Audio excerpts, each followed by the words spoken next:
we're now in the nursery where we're doing a lot of the work of developing the new plants that are going to the Charles Faram development programme.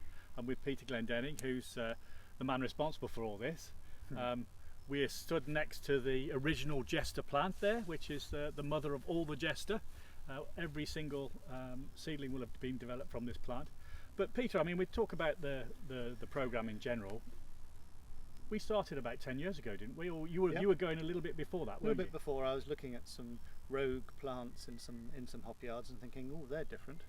And they weren't sports; they were seedlings of original varieties that we were growing, like Sovereign or Target or whatever. And I thought, that's interesting. I'll plant some seeds and see what happens. Yeah. And I planted a whole dose of seeds up this row.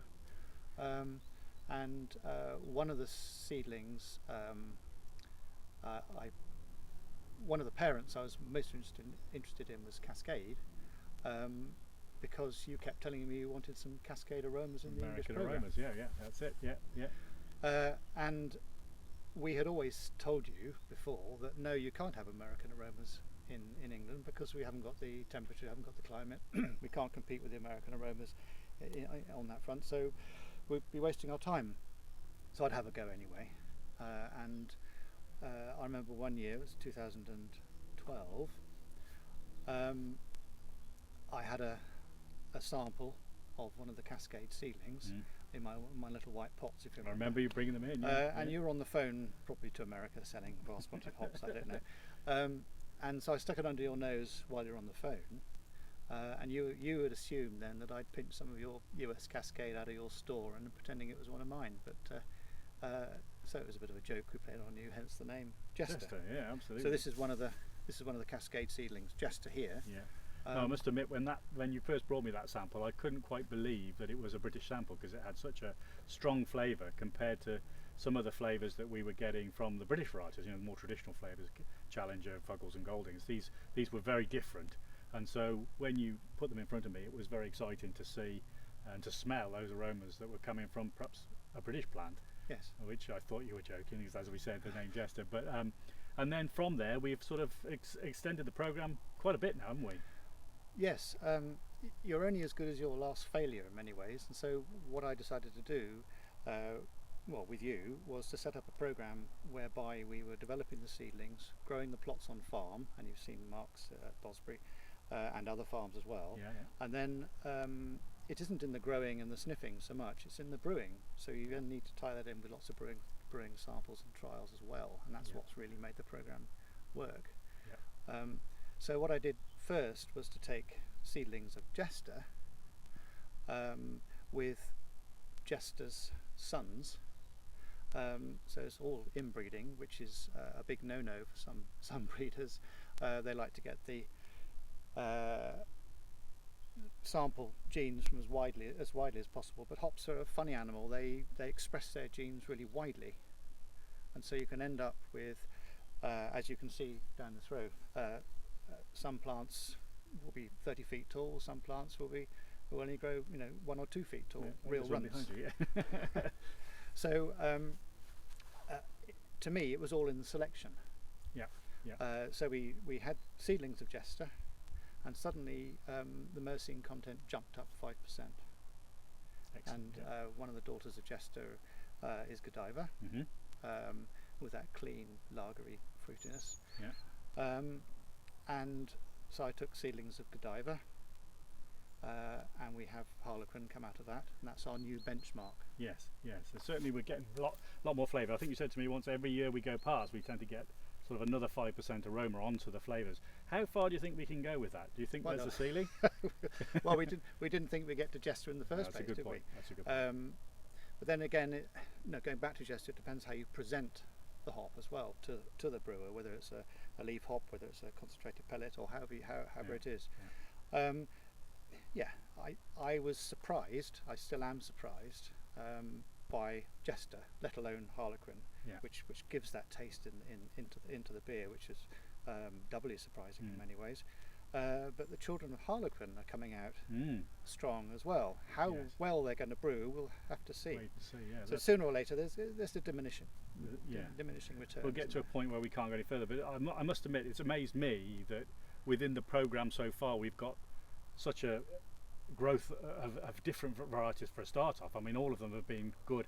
We've built in a lot of pest and disease resistance, which is excellent, but also the aromas in the main, they've been developing every year and getting more intense, which I never thought we could get from the UK climate. So it's really exciting to see that coming on, and to hear that you've got even more coming through in the program further on, which is even more exciting. Yes, we keep raising the bar every year. So now I'm looking for the higher yields, the better resistance or tolerance to disease, which is important, especially in the UK. And I'm looking for a resin. I'm looking for a bit more alpha. Yes, aroma. Not just an aroma, but looking for some punch in there as well. Yeah, no, it's good. We're seeing now that a lot of the higher alpha varieties are producing more of the intensity of aroma as well, and there's a lot more oil in there. And I think we've spoken before about the thiols and the different oils we're looking for. We can't quite pinpoint which oils we're looking for to match up to the flavour, but we're getting there, aren't we? Well, we think we know what we're doing. No, the Americans spent a great deal of time and money trying to predict through oil analysis of the hop what the taste in the beer was going to be like. Yeah. And essentially they come up with the answer, it's an art. Yeah. So what we're doing is concentrating on what the plant is like, selecting them through, scientific method, but actually it's intuition. And then we go through whether the grower thinks it's acceptable or not, and whether the grower actually wants to carry on growing it, and then you have to make a decision whether you want to buy it or not, based on whether the brewer wants to brew with it or not. So the whole thing it's really important to work together. Yeah, absolutely, and that's why the program's working. No, well, it's great. We'll keep up the good work, Peter. We're certainly looking forward to those new varieties coming through, and I'm sure all of our brewer customers are also looking forward to that, because there's lots more to try and to taste, and to drink some nice beers with them is always enjoyable too. So very good. In our hop development program, when we're looking for new varieties, once they've come through the breeding program and been selected as seedlings from the greenhouse, and they've gone through all that mildew and disease testing, we then figure that they're good enough to try and grow out in the field. And we're here at Mill End Farm, Sarah Hawkins' farm, Mill End Farm, and we're at the patch where we've planted a few of these new potential seedlings. So you can see there's a lot of rabbit netting around the outside. This is to keep out any rabbits from nibbling away at our prized new plants. We want to try and keep them as safe as possible and as clean as possible. They won't grow much more than this now. We're at sort of September time, early September, so they won't grow much more than this now. But next year they'll come back much stronger and grow. We'll put some strings on them, they'll grow much taller and be a much stronger plant next year, and we can assess them even better. Each one of these plants is an individual seedling, completely new varieties taken from different males and females, so they're all potentially a new variety. They've all got the characteristics that we're looking for: more flavour, more aroma, high resistance to pests and diseases, and good picking qualities. You can see they've just come out of the greenhouse, so they're a little bit wind bruised and battered. That's because they're been used to being in a nice warm well-fed area, and then they're now into the open field and exposed to to Mother Nature, and she's battered and bruised them a bit from the wind. But this is really exciting because it's nice to see the varieties getting to this stage where we can potentially get to try them next year with a few cones, rub and sniff them, and then get them into some beers and see what they taste like in the brew. So we've now come down to the hop yard, the development hop yard on one of the farms. This is where we're growing a lot of the seedling varieties. The new varieties are just coming through from the program, and I'm next to a variety here which we've beautifully named CF247. We give them all numbers in the program before they go on to commercial production. CF247 has been selected for its big bold cones, its beautiful appearance, very good yields, excellent resistance to pests and diseases, and it picks very well on the picking machine. So all round it's got great agronomic qualities, but what it's also got is great flavour, and the aroma on these is stunning. When we sort of pick and have a rub and a sniff of these, we're getting some really nice grapefruit, lemon flavours coming through, which is great to see on a British variety. We've been aiming for these fruity flavours for some time, Jester, have all come through, and we've got Harlequin coming through now as well. This is the next stage, if you like. This is going on another generation of breeding, and CF247 we'll probably see in beers within the next 12 months once these have been picked, and we'll be doing some trials, and depending on those trials we'll then take it even further out into the market for more beers and more people to choose. So here we are in the seedling yard, and these plants will have come out from the greenhouse a year and a half ago, about 18 months ago they were planted. Very small cuttings, misted cuttings from the greenhouse, little peaty pots that get planted away, and they've grown away nicely. And as you can see, we've got some that have grown really well and some that haven't grown at all, or we've chopped out. We do take out the males because we don't want the male plants to be in the yard. We want to be able to choose the males we cross with the females so that we can select them for good growth and good quality. And others just haven't grown at all, so some will grow very poorly up the vine, up the string, and we just then know that they're not going to be a potentially new variety going forward. So we do get a lot of waste in here because we don't have a lot of plants or we lose a lot of plants that are not up to scratch. But that's good, because finding the failures is a good way of finding the good ones as well, because they stand out even more. So this part is the second step on from the greenhouse, the original greenhouse where we do the crosses and get the seeds. And these will possibly be coming into our program for next year. We do a rub and sniff in our World Series competition. These seedlings will be all individual varieties, and potentially next year could be taken on to where CF247 is, moving on to that next phase with more plants and more area ready to grow. We've just moved into one of the other rows in the seedling yard now, and as you can see they're not quite as well up the string as the other hops. That's because last year this row was subjected to powdery mildew for a test, and a lot of the plants in this row failed. They weren't extremely susceptible to powdery mildew, but we want to produce plants that do have very, very good resistance if we possibly can. And there are other plants that are better over in the other side of the yard here. But these then have only been planted this year, so they're first year seedlings grown from misted cuttings as before. But you can see they've not quite got up to the tops of the row. They're producing some good hops, but they've not hit the tops of the wire, so they won't be fully harvested this year. That said, next year they'll be into full production, and we should see their full potential in the picking machine next year. We've now moved on to one of our new varieties, which has been named Godiva. And if you look at the cones here, you can see why we've selected it. An amazing plant, covered in cones. Lots of smaller cones, but just an immense array of cones all over the plants. And you can hardly see any leaves on there at all, which again is great, because those plants are putting all their energy into producing the cones and not the leaves. So we're hoping for a good yield off Godiva, and we're looking for it to be nice and consistent year on year. So far through the trials it's shown excellent resistance to disease and good growing properties like this. Brewing has been very good with it as well. We've had some great results with beers, and so it looks like we're going to take Godiva on a little bit further and see how far we can grow it in terms of being a commercial variety. You can't hesitate to say what a fantastic array of plants we've got here. Next to the Godiva, we've got Harlequin, and these are a little bit behind, so they're not quite as well developed as the Godiva, probably a little bit later picked. But you can see the cones are much longer and much thinner cones. They'll grow out a bit further still yet, and it's a very different plant to the Godiva. It's got there are a few leaves on here, much darker green, and also the aromas are coming through probably a little bit stronger than Godiva in the beers and on the rub.